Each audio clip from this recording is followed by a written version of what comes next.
दुनिया में बहुत सारी पौराणिक कथाएं प्रचलित है, लेकिन ग्रीक की पौराणिक कथाओं में मेडुसा सबसे ज्यादा प्रचलित है। मेडुसा, जिसे गॉर्गो भी कहा जाता है, 3 गॉर्गन बहनें मेडुसा, स्टोनो और यूरिले सभी प्राचीन समुद्री देवता फोकिस और सेटो की संतानें थी, जो एक पुरातन दुनिया के पौराणिक राक्षस थे। और ऐसा माना जाता है कि तीनों गॉर्गन बहनों में मेडुसा सबसे ज्यादा खतरनाक और शक्तिशाली था। मेडुसा को आमतौर पर बालों के स्थान पर जीवित जहरीले सांपों वाली एक मानव महिला के रूप में वर्णित किया गया है।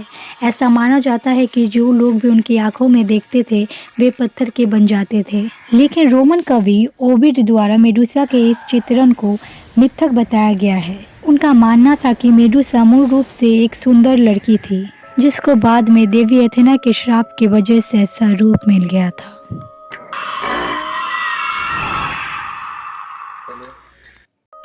ऐसा कहा जाता है कि मेडुसा जन्म के बाद से ही देवी एथेना की बहुत बड़ी भक्त थी। वो अपना पूरा जीवन देवी एथेना की सेवा में बिताना चाहती थी।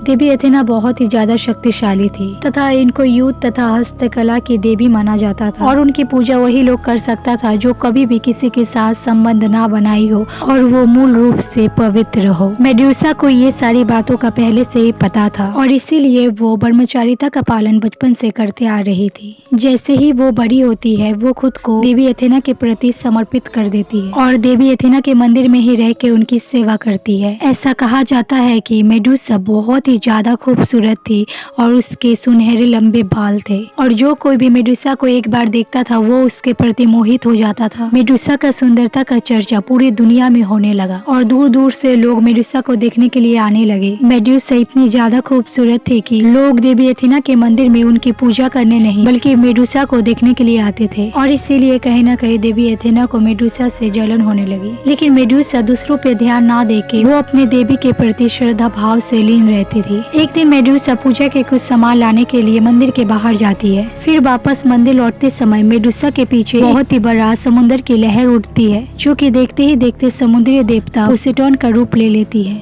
और मेडुसा के साथ जबरदस्ती करना शुरू कर देते हैं। मेडुसा खुद को पोसेडोन से छुड़ा के मंदिर की ओर भागती है।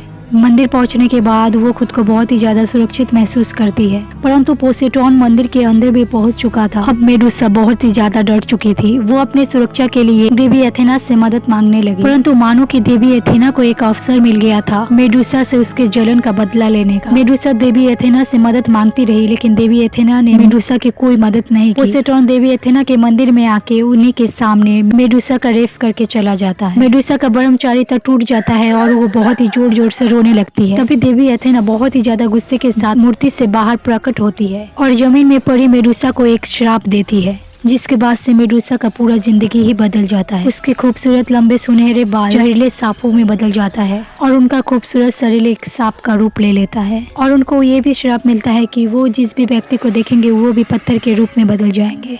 बिना किसी गलती के मेडुसा को इतना बड़ा सजा मिलता है। वो रोते रोते जंगल की तरफ भाग जाती है, लेकिन लोग उनको मारने के लिए जंगल में उनके पीछे पीछे चले जाते हैं। जो लोग मेडुसा के एक झलक को पाने के लिए तरस जाते थे वो आज मेडुसा की जान के पीछे पड़ गए।